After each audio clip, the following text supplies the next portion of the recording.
Nancy पेलोसीले भनिन् Taiwan भ्रमणबाट पछुतो छैन, चीनको दबाव स्वीकारिन्न। प्रचण्डलाई बाबुरामको प्रस्ताव, मोर्चा बनाएर एउटै चुनाव चिन्हमा लडौँ।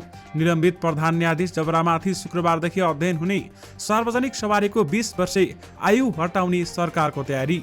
पेट्रोलियम पदार्थ व्यवसायीले फेरि गरे आन्दोलनको घोषणा। सुनको मूल्य तोलामा 500 रुपियाँले घट्यो। सत्ता गठबन्धनमा सिट बाँडफाँड, अहिलेको सांसद संख्यालाई आधार मान्ने समझदारी। नायक तथा चलचित्र विकास बोर्डका अध्यक्ष भुवन केसी विरुद्ध सर्वोच्च अदालतमा मुद्दा। प्रहरी कहिले कसैको प्रभावमा पर्दैन भन्दै आइजिपी सिंहले भने।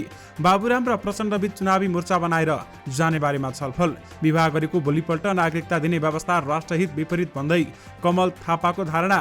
निर्वाचनका लागि आयोगमा 21 राजनीतिक दल दर्ता भए।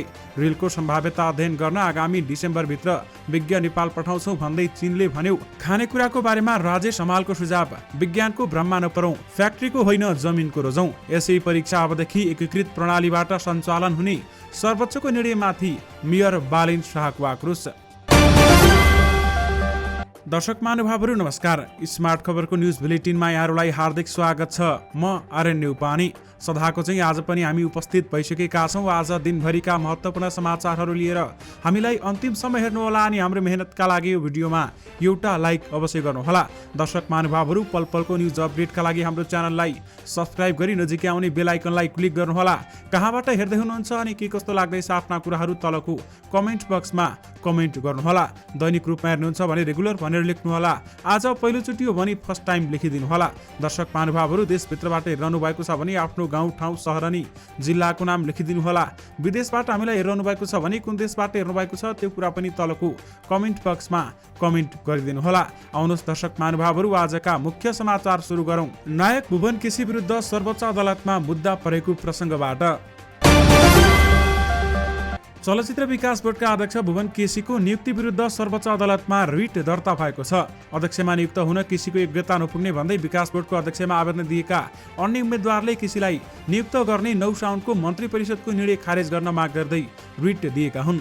विकास बोर्डको अध्यक्षमा नियुक्तिका लागि स्नातक उत्तीर्ण हुनुपर्ने भए पनि केसीले प्रमाणपत्र तहमा मात्र उत्तीर्ण गरेकाले भन्दै नियुक्ति बदलको माग गरेका हुन्। सर्वोच्च अदालतका प्रवक्ता विमल पौडेलले रिट दर्ता भएको र सोमबार प्रारम्भिक सुनवाई हुने समेत जानकारी दिएका छन्। नेपाल समाजवादी पार्टी नेसपाका अध्यक्ष डाक्टर बाबुराम भट्टराईले माओवादी केन्द्रका नेताहरूलाई भेटेर मोर्चा बनाउने प्रस्ताव राखेका छन्। माओवादीले एकीकृत समाजवादी र जनता समाजवादी पार्टीसँग मिलेर वाम समाजवादी मोर्चा बनाउन छलफल गरिरहेको छ। जसपाबाट अलग भएका डाक्टर भट्टराई सहितका नेताले बनाएको नेसपा पनि मोर्चामा सहभागी हुन तयार देखिएको छ। नेसपाका अध्यक्ष भट्टराईले बिहीबार माओवादी केन्द्रका अध्यक्ष पुष्पकमल दाहाल प्रचण्ड र वरिष्ठ उपाध्यक्ष नारायण काजी श्रेष्ठलाई भेटेर मोर्चा बारेमा छलफल गरेका हुन्। मोर्चा बनाउने र एउटै चुनाव चिन्हमा लड्ने प्रस्ताव राखेका छौँ। नेसपा स्रोतले भन्यो उहाँहरूले सल्लाह गरौँला भन्नुभएको छ। भट्टराईले हालै प्रधानमन्त्री शेरबहादुर देउवालाई पनि भेटेर गठबन्धनमा सहभागी गराउन आग्रह समेत गरेका थिए। यातायात व्यवसायीहरूले लामो समयदेखि गरिरहेको माग हो 20 वर्षपछि सार्वजनिक सवारी चलाउन नपाइने व्यवस्था खारेज गर।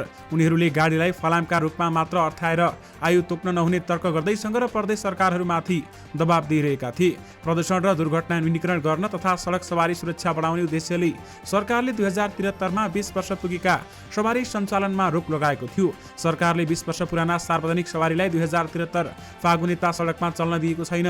निजी र सरकारी गाडीको भने आयु तोकिएको छैन। अब व्यवसायको माग अनुसारकै सार्वजनिक सवारीको पनि आयु असीमित बनाउन सरकार तयार देखिएको छ। भौतिक पूर्वाधार तथा यातायात मन्त्री मोहम्मद इस्तियाक राईको अध्यक्षतामा गत आइतबार 7वटै प्रदेशका यातायात मन्त्रीहरूको यातायात सम्बन्ध अन्तर्तह समन्वय बैठकमा 20 वर्ष पुराना सवारी साधन चलाउन नपाइने 2073 सालको निर्णय पुनरावलोकन गर्न सहमति भएको छ।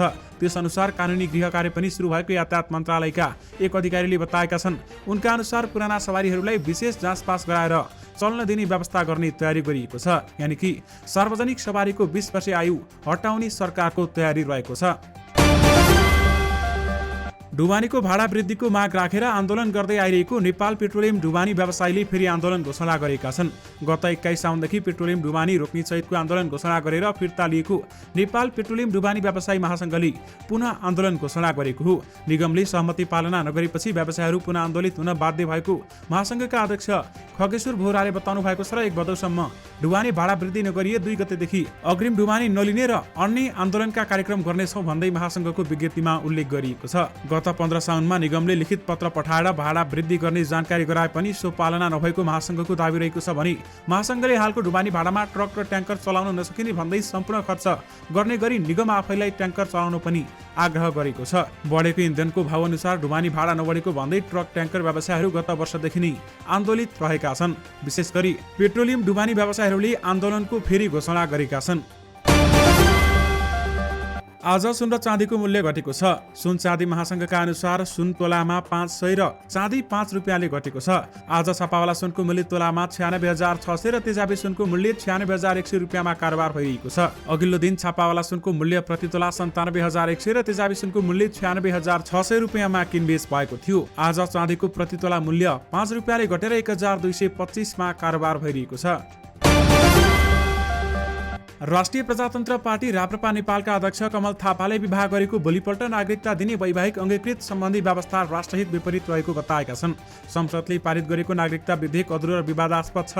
थापाले आज सामाजिक सञ्जाल ट्विटरमा लेखेका छन्, विवाह गरेर ल्याएको भोलिपल्ट नागरिकता दिन सकिने वैवाहिक अङ्गीकृत सम्बन्धी व्यवस्था राष्ट्रहित विपरीत र आपत्तिजनक छ। राष्ट्रपति विद्यादेवी भण्डारीले नागरिकता संशोधन सम्बन्धी विधेयक पुनर्विचारको लागि फिर्ता पठाउनु देशको लागि हित हुने समेत उनले बताएका छन् र साथमा नागरिकता विधेयक ल्याउने अथवा गठबन्धन सरकारलाई उनले कडा चुनौती पनि दिएका छन्। निर्वाचन आयोगमा आगामी प्रतिनिधि सभा र प्रदेशसभा निर्वाचनका लागि 21 दल दर्ता हुने भएका छन्। आयोगका अनुसार आगामी निर्वाचनका लागि बिहीबारसम्म 21 राजनैतिक दल दर्ता भएका हुन् र अझै दल दर्ता हुने क्रम बढिरहेको आयोगका सहप्रवक्ता सूर्य प्रसाद अर्यालले जानकारी गराउनु भएको छ। उनका अनुसार नेकपा एमालेका लगायतका दलहरू दर्ता भएका छन् र यस्तै थप 3 दल दर्ता प्रक्रियामा रहेको आयोगले जनाएको छ। आयोगमा यसअघि 116 राजनैतिक दल दर्ता भएका छन्। चीनले नेपाल चीन सीमा पार रेलको सम्भाव्यता अध्ययन गर्न आगामी डिसेम्बरभित्र नेपालमा विज्ञहरू खटाउने भएको छ। परराष्ट्र मन्त्री नारायण खड्का र उनका चिनिया समकक्षी वाङ यी बीच बुधबार भएको छलफलमा उक्त सहमति भएको चिनिया परराष्ट्र मन्त्रालयले जनाएको छ। सीमा पार रेलको सम्भाव्यता अध्ययन गर्न चीनले खर्च बेहोर्ने सहमति भएको छ। सन् 2022 भित्र चीनले रेलको सर्वेक्षण गर्ने विज्ञ टोली पनि खटाउने छ। बेजिङमा बिहीबार आयोजित पत्रकार सम्मेलनमा परराष्ट्र मन्त्रालयका प्रवक्ता वाङ बेनिबिनले भनेका छन्। परराष्ट्र मन्त्री खड्का मंगलबारदेखि चीन भ्रमणमा रहेका छन् र उनले हिजो चीनको पूर्व तटीय प्रान्त साङ्दो स्थित छिन्दाओ शहरमा स्टेट काउन्सिलर समेत रहेका वाङसँग प्रतिनिधि मण्डल स्तरमा भेटवार्ता समेत गरेका थिए। वार्तामा वाङले केरुङ रसुवागढी रेलमार्गको सम्भाव्यता अध्ययनका लागि अनुगमन दिने बताएका छन् र त्यसअघि गत चैत दोस्रो साता वाङ नेपाल आउँदा दुई देशबीच रेलको सम्भाव्यता अध्ययनका लागि प्राविधिक सहयोग सम्झौतामा हस्ताक्षर समेत भएको थियो। प्रवक्ता बेनिबिनले नेपाल र चीनका परराष्ट्र मन्त्रीबीच हिमालय वारपार बहुआयामिक कनेक्टिभिटी नेटवर्क ट्रान्स हिमालयन बहुआयामिक कनेक्टिभिटी नेटवर्क निर्माण गर्ने सहमति भएको पनि जानकारी दिनुभएको छ। अभिनेता राजेश हमालले खानेकुराको स्रोत पहिचान गर्न नसक्दा स्वास्थ्य सम्बन्धी जटिल समस्या सृजना भइरहेको भन्दै सतर्कता अपनाउन आग्रह गरेका छन्। बिहीबार नेपाली उपभोक्ता संरक्षण महासङ्घको प्रथम राष्ट्रिय महाधिवेशन तथा स्थापना दिवसलाई सम्बोधन गर्दै उनले यस्तो बताएका हुन्। अभिनेता हमालले आधुनिकताको पछाडि दौडिने क्रममा स्वदेशमै उत्पादित खाद्य सामग्रीको प्रयोग कम गर्न थालेको बताएका छन्। उनले हेर्दा आकर्षक देखिने खाद्य सामग्री एवं लत्ता कपडाहरू भन्दा स्वदेशमा नै उत्पादित खानेकुरा र लगाउने लुगा राम्रो र स्वास्थ्यवर्धक हुने बताएका छन्। उनले मानिसहरू बिरामी हुँदा आश्चर्य हुनुपर्ने ठाउँ कसरी स्वास्थ्य भयो भन्ने बारेमा आश्चर्य हुने गरेको बताएका छन्। मानिसले खाने सामग्रीहरू फ्याक्ट्रीबाट नभई जमिनबाट उत्पादन हुनुपर्ने र त्यसैले मानव स्वास्थ्यको हित गर्ने बताएका छन्। उनले भनेका छन्, हामीलाई कसरी प्रयोग गर्ने भन्ने बनाइरहन्छन् र हामी हाम्रो बारेमा नै बिर्सन्छौँ। हामीसँग जति पनि उत्पादन गर्ने संयन्त्रहरू छ तिनीहरू उपभोक्ताले गर्दा चल्ने हो, तर त्यो शक्ति हामीले बिर्सिरहेका हुन्छौँ भन्दै उनले बताएका छन्। यानि कि खानेकुरा बारेमा राजेश हमालले विज्ञानको ब्रह्मा नपरौँ, फ्याक्ट्रीको होइन जमिनको खाना रजौँ भन्दै बताएका छन्। राष्ट्रिय परीक्षा बोर्डले अबदेखि माध्यमिक शिक्षा परीक्षा एसी परीक्षा स्तरीकृत प्रणालीबाट सञ्चालन गर्ने भएको छ। परीक्षा प्रणालीलाई व्यवस्थित पार्ने भन्दै बोर्डले यस्तो प्रणाली लागू गर्न लागेको हो। गत पुस 9 गते बोर्डको अध्यक्षमा डाक्टर महाश्रम शर्मा नियुक्त भएपछि उनले यो मुद्दालाई अगाडि बढाएका थिए। उनले अब हुने एसी परीक्षाबाट यो प्रणालीबाट सञ्चालन गर्ने पनि बताएका छन् र 3 विषयको प्रश्नपत्र स्तरीकृत हुन्छन्, पेस्टेड प्रश्नपत्र हुन्छन्। अब चालु एसी परीक्षादेखि लागू हुनेछ। उनले भने उनका अनुसार अनिवार्य विषय गणित, विज्ञान र अंग्रेजी विषयको प्रश्नपत्र स्तरीकृत रूपबाट तयार गरेर त्यसअनुसार परीक्षा सञ्चालन गरिनेछ भन्दै बताइएको छ। यानि कि एसी परीक्षा अबदेखि स्तरीकृत प्रणालीबाट सञ्चालन हुने बताइएको छ। नर्भिक अस्पतालले काठमाडौँ महानगरको जग्गा मिचेर बनाएको संरचना तत्काल नहटाउन सर्वोच्च अदालतले अल्पकालीन अन्तरिम आदेश दिएपछि मेयर बालेन शाहले आक्रोश व्यक्त गरेका छन्।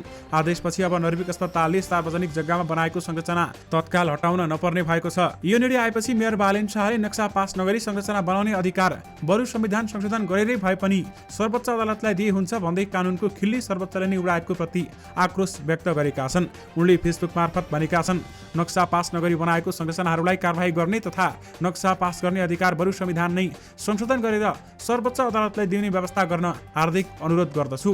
थापाथली स्थित नर्भिक अस्पतालले गठेको संरचना हटाउन मंगलबार काठमाडौँ महानगरपालिकाका मेयर बालेन शाह नर्भिक अस्पताल समेत पुगेका थिए र उनले त्यहाँ पुगेर 35 दिनी अल्टिमेटम समेत दिएका थिए। यदि दिएको समय 35 दिनभित्र हटाइन भने पछि त्यसलाई भत्काउन लगाउने पनि योजना रहेको थियो।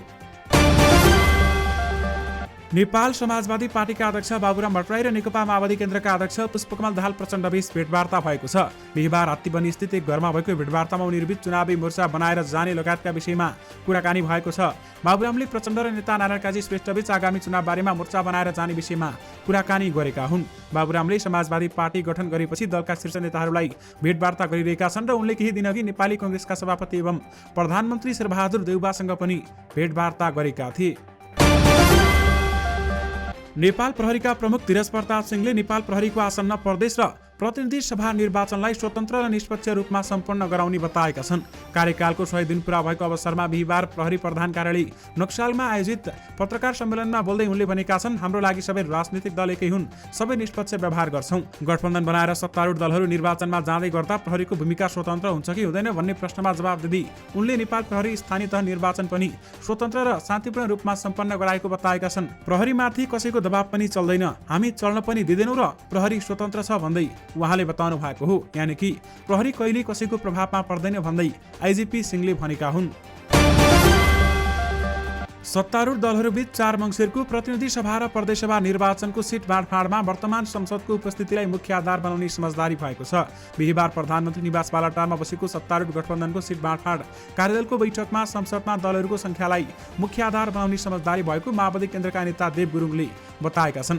त्यो बेलाको निर्वाचनलाई 20 बनाउने मोटामोटी सहमति भएको छ। उनले भनेका छन्, दलको प्रत्यक्ष र समानुपातिक तर्फ उपस्थितिको सेरोफेरोमा सहमति गर्ने मोडालिटीमा जानुपर्छ भन्दै उनले बताएका हुन्। यद्यपि एउटै निर्वाचनको मतको आधारमा तालमेलको मोडालिटी बनाउन नसकिने उनले बताएका छन्। स्थानीय तहको निर्वाचनमा सबै राजनीतिक दलले सबै पालिका र पदमा उम्मेदवारी नदिएका कारण त्यसको मतलाई आधार मान्न नसकिने गुरुङले बताएका छन्। गठबन्धनको अर्को बैठक 30 साउनमा बस्ने उनले जानकारी दिएका छन्।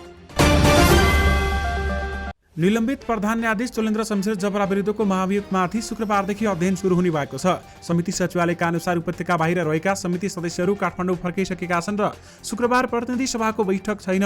यसकारण पहिलो बैठक शुक्रबार नै राखौँ भन्ने भएको छ, तर कुन समयमा बस्ने तय गर्न बाँकी छ। समितिका ज्येष्ठ सदस्य रामबहादुर विष्टले जानकारी दिएका छन्।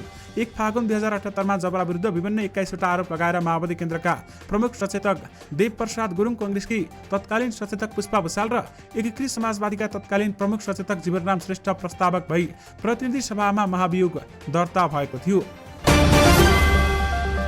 अमेरिकी सभामुख नेन्सी पेलोसीले ताइवानलाई अमेरिकाको साथ छ भन्ने सन्देश दिनु आफूले ताइवान भ्रमण गरेको बताएकी छन्। उनले ताइवानमाथि चीनको दबाव अमेरिकालाई स्वीकार्य नहुने पनि बताएकी छन् र पेलोसीले यही साउन 17 ताइवान भ्रमण गरेकी थिइन्। उनको भ्रमणका कारण चीन अमेरिका र चीन ताइवान बीच तनाव बढेको थियो। उनी ताइवानबाट फर्की लगत्तै चीनले ताइवान वरपर सैन्य अभ्यास गरेको थियो र उक्त सैन्य अभ्यास चीनले अन्त्य गरेको घोषणा गरेको छ। चिनिया सैन्य अभ्यास सकिए लगत्तै पेलोसीले ताइवानको लोकतन्त्रलाई समर्थन गर्न र ताइवान एक्लो छैन भन्ने सन्देश दिन आफूले त्यहाँ भ्रमण गरेको बीबीसीले जनाएको छ। ताइवान भ्रमण टोलीको एक सदस्य ग्रेगरी मिक्सले पनि अमेरिका आफ्नै साथीहरूसँगै छ भन्ने देखाउन ताइवान भ्रमण भएको बताएको बीबीसीको समाचारमा उल्लेख गरिएको छ। दर्शक महानुभावहरू, यससँगै तपाईहरुमाझ आज दिनभरिका महत्त्वपूर्ण समाचारहरू राखिसकेका छौं। फेरि पनि तपाईहरुमाझ नयाँ मुख्य समाचारको साथमा उपस्थित हुने नै छौं। अहिलेलाई भने मलाई बिदा दिनुहोस्। नमस्कार।